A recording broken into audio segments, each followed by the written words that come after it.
Hello. Hello. Hello. Hello. Welcome back to our reading of A Dance in Fire by Walken Jarth. A book from the Elder Scrolls video games. Specifically, The Elder Scrolls 3 Morrowind, The Elder Scrolls 4 Oblivion, and The Elder Scrolls 5 Skyrim. Perhaps it will even feature in The Elder Scrolls 6, if that game ever does come out. So, this will be our last foray into A Dance in Fire. We will finish the book today. So pull up a chair, settle back, take a deep breath, relax your shoulders, let go of all the tension in your body. Get yourself a nice beverage or snack. Today I have by my side a mug of tea, herbal tea with a bit of honey in it. Exactly what herbs are in this tea, I couldn't tell you for sure. There's definitely sage. I can taste the sage quite prominently, but I don't have the most acute palate in the world, so beyond that it's hard to say. Maybe a bit of mint.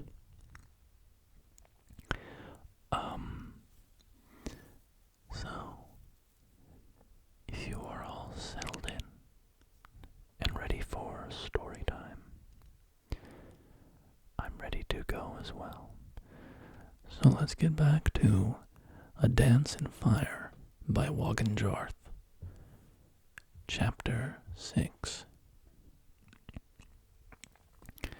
Decimus Scotty sat down, listening to Leides Jurus.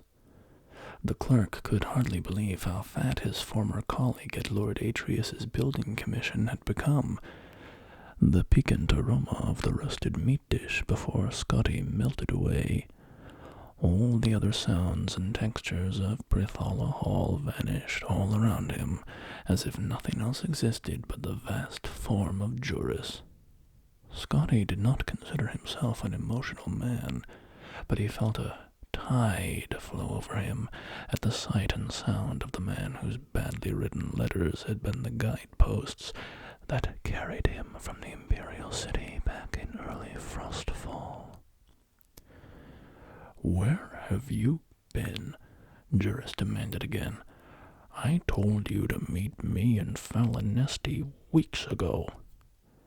I was there weeks ago," Scotty stammered, too surprised to be indignant. "I got your note to meet you in Athay, and so I went there, but the Khajiit had burned it to the ground. Somehow, I found my way with the refugees in another village, and someone there told me that you had been killed." "And you believed that right away?" Jurus sneered. "The fellow seemed very well informed about you. He was a clerk from Lord Vanek's building commission named Regulus, and he said that you had also suggested that he come down to Valenwood to profit from the war." "Oh, yes," said Jurus, after thinking a moment. "I recall the name now. Well, it's good for business to have two representatives from Imperial building commissions here. We just need to all coordinate our bids, and all should be well." "Regulus is dead," said Scotty, "but I have his contracts from Lord Vanek's commission." "Even better," gasped Jurus, impressed. "I never knew you were such a ruthless competitor, Decimus Scotty. Yes, This could certainly improve our position with the silvenar. Have I introduced you to Basthir?" Scotty had only been dimly aware of the Bosmer's presence at the table with Jurus, which was surprising, given that the mayor's girth nearly equaled his dining companion. The clerk nodded to Bast coldly, still numb and confused. It had not left his mind that only an hour earlier Scotty had intended to petition the silvenar for safe passage through the border back to Cyrodiil. The thought of doing business with Jurus, after all, of profiting from Valenwood war with Elsewhere, and now the second one with the Somerset Isle, seemed like something happening to another person. "Your colleague and I were talking about the silvenar," said Bast, putting down the leg of mutton he had been gnawing on. "I don't suppose you've heard about his nature." "A little, but nothing very specific. I got the impression that he's very important and very peculiar." "He's the representative of the people, legally, physically, and emotionally," explained Jurus, a little annoyed at his new partner's lack of common knowledge. "When they're healthy, so is he. When they're mostly female, so is he. When they cry for food or trade or an absence of foreign interference, he feels it too and makes laws accordingly. In a way, he's a despot, but he's the people's despot." "That sounds," said Scotty, searching for the appropriate word, "like bunk." "Perhaps it is," shrugged Bast. "But he has many rights as the voice of the people, including the granting of foreign building and trade contracts. It's not important whether you believe us. Just think of the silvenar as being like one of your mad emperors, like Pelagius. The problem facing us now is that since Valenwood is being attacked on all sides, the silvenar's aspect is now one of distrust and fear of foreigners. The one hope of his people, and thus of the silvenar himself, is that the Emperor will intervene and stop the war." "Will he?" asked Scotty. "You know as well as we do that the Emperor has not been himself lately." Jurus helped himself to Reclius's satchel and pulled out the blank contracts. "Who knows what he'll choose to do or not do? That reality is not our concern. But these blessings from the late good Sir Reglius make our job much simpler." They discussed how they would represent themselves to the silvenar into the evening. Scotty ate continuously, but not nearly so much as Jurus and Bast. When the sun had begun to rise in the hills, its light reddening through the crystal walls of the tavern, Jurus and Bast left to their rooms at the palace, granted to them diplomatically in lieu of an actual immediate audience with the silvenar. Scotty went to his room. He thought about staying up a little longer to ruminate over Jurus's plans and see what might be the flaw in them. But upon touching the cool, soft bed, he immediately fell asleep. The next afternoon, Scotty awoke, feeling himself again. In other words, timid. For several weeks now, he had been a creature bent on mere survival. He had been driven to exhaustion, attacked by several jungle beasts, starved, nearly drowned, and forced into discussions of ancient, old merry poetical works. The discussion he had with Jurus and Bast about how to dupe the silvenar into signing their contracts seemed perfectly reasonable then. Scotty dressed himself in his old battered clothes and went downstairs in search of food and a peaceful place to think. "You're up," cried cried Bath upon seeing him. "We should go to the palace now." "Now?" whined Scotty. "Look at me. I need new clothes. This isn't the way one should dress to pay a call on a prostitute, let alone the voice of the people of Valenwood. I haven't even bathed." "You must cease from this moment forward being a clerk and become a student of mercantile trade," said Leides Jurus grandly, taking Scotty by the arm and leading him into the sunlit boulevard outside. "The first rule is to recognize what you represent to the prospective client and what angle best suits you. You cannot dazzle him with opulent fashion and professional bearing, my dear boy, and it would be fatal if you attempted to. Trust me on this.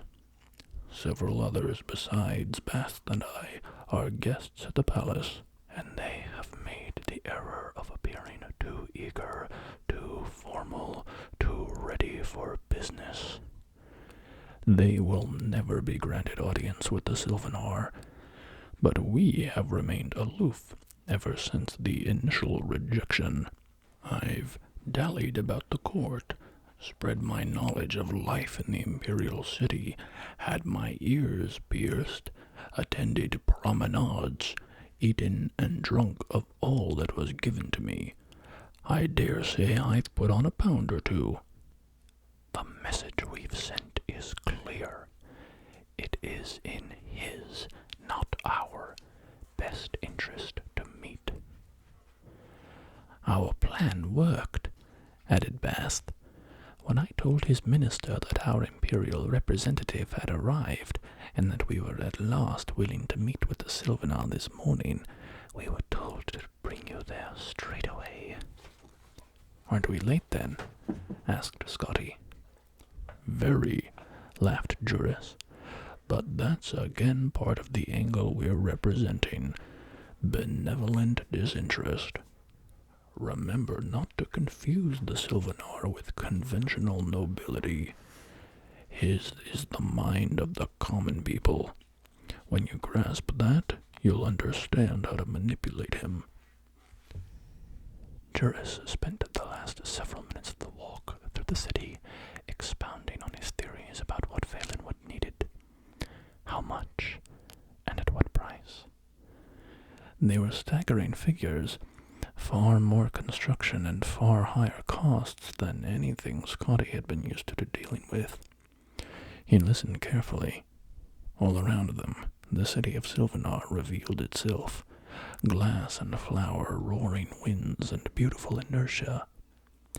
When they reached the palace of the Silvenar, Decimus Scotty stopped, stunned. Jurus looked at him for a moment, and then laughed. "It's quite bizarre, isn't it?" That it was. A frozen scarlet burst of twisted, uneven spires, as if a rival sun rising. A blossom the size of a village, where courtiers and servants resembled nothing so much as insects walking about it, sucking its ichor. Entering over a bent, petal-like bridge, the three walked through the palace of unbalanced walls. Where the partitions bent close together and touched, there was a shaded hall, or a small chamber. Where they warped away from one another, there was a courtyard. There were no doors anywhere, nor any way to get to the Silvenar, but by crossing through the entire spiral of the palace, through meetings and bedrooms and dining halls, past dignitaries, consorts, musicians, and many guards. "It's an interesting place," said Bath, "but not very much privacy. Of course, that suits the Silvenar well." When they reached the inner corridors, 2 hours after they first entered the palace, guards, brandishing blades and bows, stopped them. "We have an audience with the Silvenar," said Jurus patiently. "This is Lord Decimus Scotty, the imperial representative."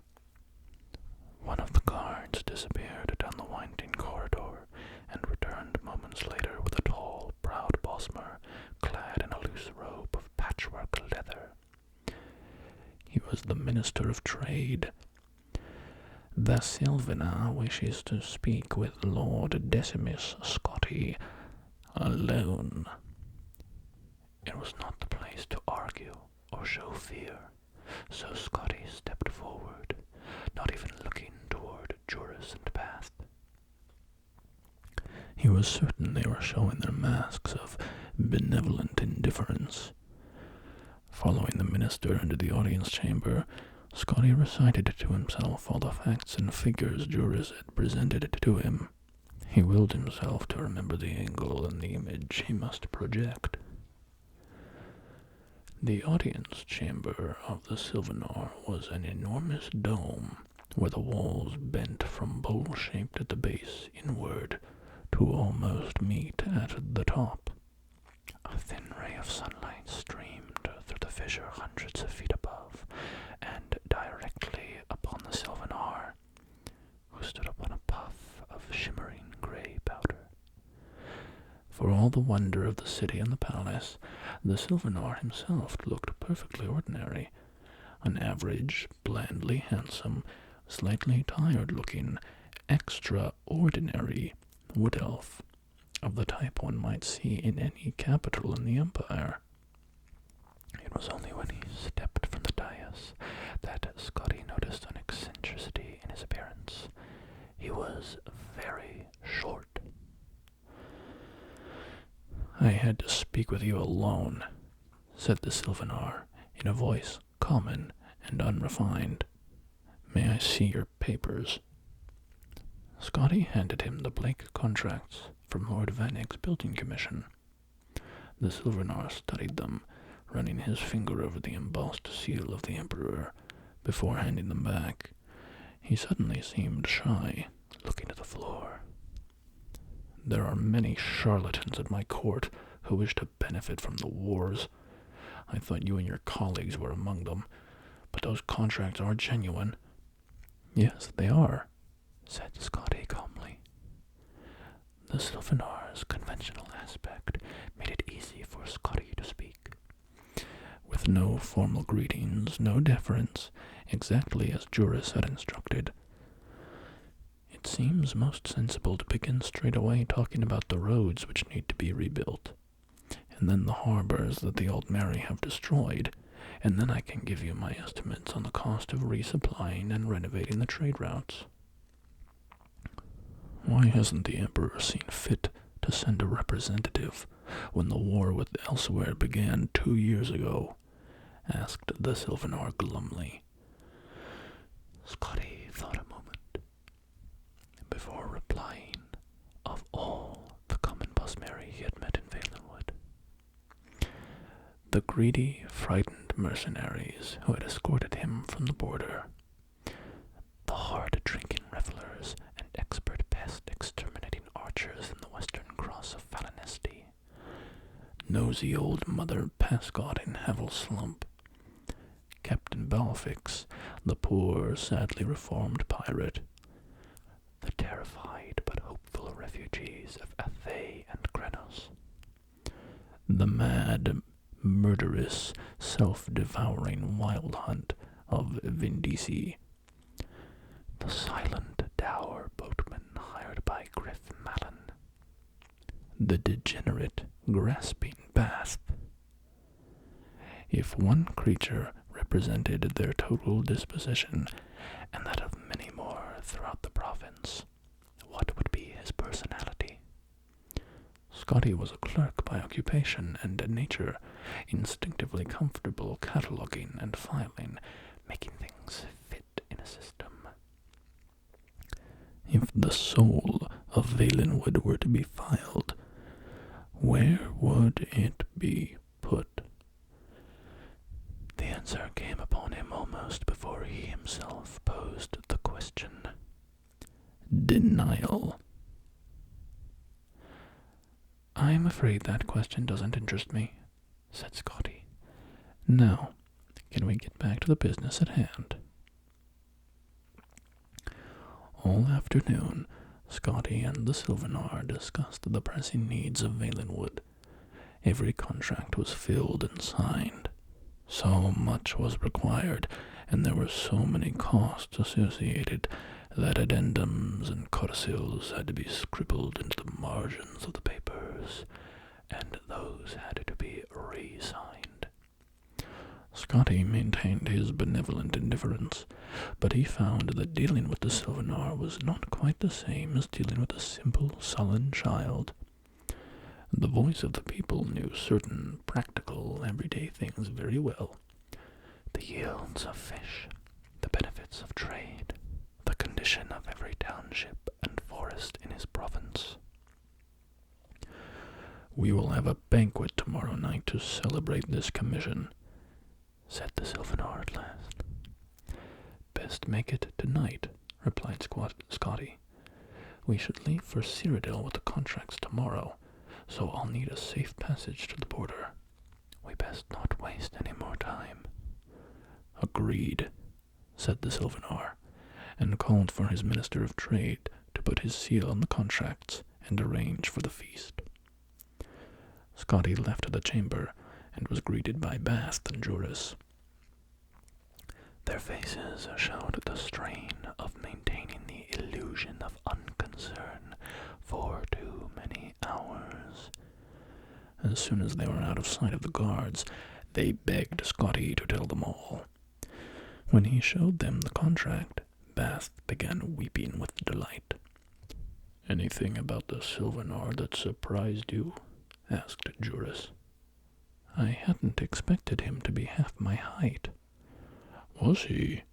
Jurus looked mildly surprised. "He must have shrunk since I tried to have an audience with him earlier. Maybe there is something to all that nonsense about him being affected by the plight of his people." Chapter 7. Scene: Silvenar, Valenwood. Date: 13 Sun's Dusk, 3rd Era, 397. The banquet at the palace of the silvenar was well attended by every jealous bureaucrat and trader who had attempted to contract the rebuilding of Valenwood. They looked on Decimus Scotty, Leides Jurus, and Bast with undisguised hatred. It made Scotty very uncomfortable, but Jurus delighted in it. As the servants brought in platter after platter of roasted meats, Jurus poured himself a cup of jagga and toasted the clerk. "I can confess it now," said Jurus. "I had grave doubts about inviting you to join me on this adventure. All the other clerks and agents of building commissions I contacted were more outwardly aggressive, but none of them made it through, let alone to the audience chamber of the silvenar, let alone broker the deals on their own like you did. Come, have a cup of jagga with me." "No, thank you," said Scotty. "I had too much of that drug in Felonesti, and nearly got sucked dry by a giant tick because of it. I'll find something else to drink." Scotty wandered about the hall until he saw some diplomats drinking mugs of a steaming brown liquid poured from a large silver urn. He asked them if it was tea. "Tea made from leaves," scoffed the first diplomat. "Not in Valenwood. This is rotmeth." Scotty poured himself a mug and took a tentative sip.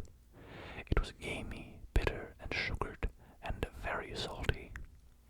At first, it seemed very disagreeable to his palate, but a moment later, he found he had drained the mug and was pouring another. His body tingled. All the sounds in the chamber seemed oddly disjointed, but not frighteningly so. "So, you're the fellow who got the silvenar to sign all those contracts," said the second diplomat. "That must have required some deep negotiation." Not at all. Just a little basic understanding of mercantile trading," grinned Scotty, pouring himself a third mug of rotmeth. The silvenar was very eager to involve the imperial state with the affairs of Valenwood. I was very eager to take a percentage of the commission. With all that blessed eagerness, it was merely a matter of putting quill to contract, bless you. You have been in the employ of His Imperial Majesty very long? Asked the first diplomat. It's a bite, or rather, a bit more complicated than that in the Imperial City. Between you and me, I don't really have a job. I used to work for Lord Atreus and his building commission, but I got sacked. And then the contracts are from Lord Vanek and his building commission, 'cause I got them from this fellow Regulus, who was a competitor, but still a very fine fellow until he was made dead by those Khajiit. Scotty drained his fifth mug. When I go back to the Imperial City, then the real negotiations can begin, bless you. I can go to my old employer and to Lord Vanek and say, look here, you, which one of you wants these commissions? And they'll fall over each other to take them from me. It will be a bidding war for my percentage, the likes of which no one has ever seen. So, you're not a representative of His Imperial Majesty the Emperor? Asked the first diplomat. Didn't you hear what I said, you stupid? Scotty felt a surge of rage, which quickly subsided. He chuckled and poured himself a seventh mug. The building commissions are privately owned, but they're still representatives of the Emperor, so I'm a representative of the Emperor. Or I will be when I get these contracts in. It's very complicated. I can understand why you're not following me. Bless you, it's like all the poets said, a dance in fire. If you follow the illusion, that is to say, illusion. And your colleagues, are they representatives of the Emperor? Asked the second diplomat. Scotty burst into laughter, shaking his head. The diplomats bade him their respects and went to talk to the minister. Scotty stumbled out of the palace and reeled through the strange organic avenues and boulevards of the city. It took him several hours to find his way to Barthala Hall and his room. Once there, he slept, very nearly on his bed. The next morning, he woke to Jurus and bath in his room, shaking him. He felt half asleep and unable to open his eyes fully, but otherwise fine. The conversation with the diplomats floated in his mind in a haze, like an obscure childhood memory. What in Mara's name is rotmeth? He asked quickly. Rancid, strongly fermented meat juices with lots of spices to kill the poisons, smiled Basth. I should have warned you to stay with Jagga. You must understand the meat mandate by now, laughed Jurus. These Bosmeri would rather eat each other than touch the fruit of the vine or the field. What did I say to those diplomats? Cried Scotty, panicking. Nothing bad, apparently, said Jurus, pulling out some papers. Your escorts are downstairs to bring you to the Imperial Province. Here are your papers of safe passage. The silvenar seems very impatient about business proceeding forward rapidly. He promises to send you some sort of rare treasure when the contracts are fulfilled. See, he's already given me something. Jurus showed off his new bejeweled earring, a beautiful, large-faceted ruby. Basth showed that he had a similar one. The two fat fellows left the room so Scotty could dress and pack. A full regiment of the silvenar's guards was on the street in front of the tavern. They surrounded a carriage crested with the official arms of Valenwood. Still dazed, Scotty climbed in, and the captain of the guard gave the signal. They began a quick gallop. Scotty shook himself, and then peered back. Basth and Jurus were waving him goodbye. Wait, Scotty cried. Aren't you coming back to the Imperial Province too? "The silvenar asked that we stay behind as imperial representatives," yelled Leiades Jurus, "in case there's a need for more contracts and negotiations. He's appointed us undrape, some sort of special honor for foreigners at court. Don't worry, lots of banquets to attend. You can handle the negotiations with Vanek and Atreus yourself, and we'll keep things settled here." Jurus continued to yell advice about business, but his voice became indistinct with distance. Soon it disappeared altogether as the convoy rounded the streets of Silvenar. The jungle loomed suddenly, and then they were in it. Scotty had only gone through it by foot, or along the rivers by slow-moving boats. Now it all flashed around him in profusions of greens. The horses seemed even faster moving through underbrush than on the smooth paths of the city. None of the weird sounds or dank smells of the jungle penetrated the escort. It felt to Scotty as if he were watching a play about the jungle, with a background of a quickly moving scrim, which offered only the merest suggestion of the place. So it went for 2 weeks. There was lots of food and water in the carriage with the clerk, so he merely ate and slept as the caravan pressed endlessly on. From time to time, he'd hear the sound of blades clashing, but when he looked around, whatever had attacked the caravan had long since been left behind. At last, they reached the border, where an imperial garrison was stationed. Scotty presented the soldiers who met the carriage with the papers. They asked him a barrage of questions that he answered monosyllabically, and then let him pass. It took several more days to arrive at the gates of the imperial city.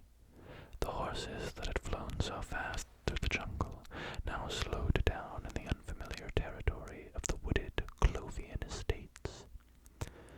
By contrast, the cries of his province's birds and smells of his province's plant life brought Decimus Scotty alive. It was as if he had been dreaming all the past months. At the gates of the city, Scotty's carriage door was opened for him, and he stepped out on uncertain legs. Before he had a moment to say something to the escort, they had vanished, galloping back south through the forest. The first thing he did now that he was home was go to the closest tavern and have tea and fruit and bread. If he never ate meat again, he told himself, that would suit him very nicely. Negotiations with Lord Atreus and Lord Vanek proceeded immediately thereafter. It was most agreeable. Both commissions recognized how lucrative the rebuilding of Valenwood would be for their agency. Lord Vanek claimed, quite justifiably, that if the contracts had been written on forms notarized by his commission, he had the legal right to them. Lord Atreus claimed that Decimus Scotty was his agent and representative, and that he had never been released from employment. The Emperor was called to arbitrate, but he claimed to be unavailable. His advisor, the Imperial battle mage Jagar Tharn, had disappeared long ago, and could not be called on for his wisdom and impartial mediation. Mediation. Scotty lived very comfortably off the bribes from Lord Atreus and Lord Vanek. Every week, a letter would arrive from Jurus or Bath, asking about the status of negotiations. Gradually, these letters ceased coming, and more urgent ones came from the Minister of Trade and the silvenar himself. The War of the Blue Divide with Somerset Isle ended with the Ultimary winning several new coastal islands from the Wood Elves. The war with Elsewhere continued, ravaging the eastern borders of Valenwood. Still, Vanek and Atreus fought over who would help. One fine morning in the early spring of the year 3E, 398, a courier arrived at Decimus Scotty's door. Lord Vanek has won the Valenwood Commission and requests that you and the contracts come to his hall at your earliest convenience. Has Lord Atreus decided not to challenge further? Asked Scotty. He's been unable to, having died very suddenly just now from a terribly unfortunate accident, said the courier. Scotty had wondered how long it would be before the Dark Brotherhood was brought in for final negotiations. As he walked toward Lord Vanek's building commission, a long, severe piece of architecture on a minor but respectable plaza, he wondered if he had played the game as he ought to have. Could Vanek be so rapacious as to offer him a lower percentage of the commission now that his chief competitor was dead? Thankfully, he discovered, Lord Vanek had already decided to pay Scotty what he had proposed during the heat of the winter negotiations. His advisers had explained to him that other, lesser building commissions might come forward unless the matter were handled quickly and fairly. Glad we have all the legal issues done with, said Lord Vanek fondly. Now we can get to the business of helping the poor Bosmeri and collecting the profits. It's a pity you weren't our representative for all the trouble with Bender Muck and the Arnesian business. But there will be plenty more wars, I'm sure of that. Scotty and Lord Vanek sent word to the silvenar that at last they were prepared to honor the contracts. A few weeks later, they held a banquet in honor of the profitable enterprise. Decimus Scotty was the darling of the imperial city, and no expense was spared to make it an unforgettable evening. As Scotty met the nobles and wealthy merchants who would be benefiting from his business dealings, an exotic but somehow faintly familiar smell arose in the ballroom. He traced it to its source, a thick roasted slab of meat, so long and thick it covered several platters. The Cyrodiilic revelers were eating it ravenously, unable to find the words to express their delight at its taste and texture. It's like nothing I've ever had before. It's like pig-fed venison. Do you see the marbling of fattened meat? It's a masterpiece. Scotty went to take a slice, but then he saw something embedded deep in the dried and rendered roast. He nearly collided with his new employer, Lord Vanek, as he stumbled back. Where did this come from? Scotty stammered. From our client, the silvenar, beamed his lordship. It's some kind of local delicacy they call anthrapa. Scotty vomited and didn't stop for some time. It cast rather a temporary pall on the evening, but when Decimus Scotty was carried off to his manor house, the guests continued to dine. The anthrapa was the delight of all, even more so when Lord Vanek himself took a slice and found the first of 2 rubies buried within.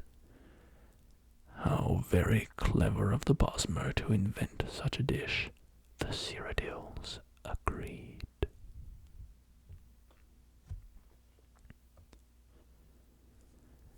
And that is the end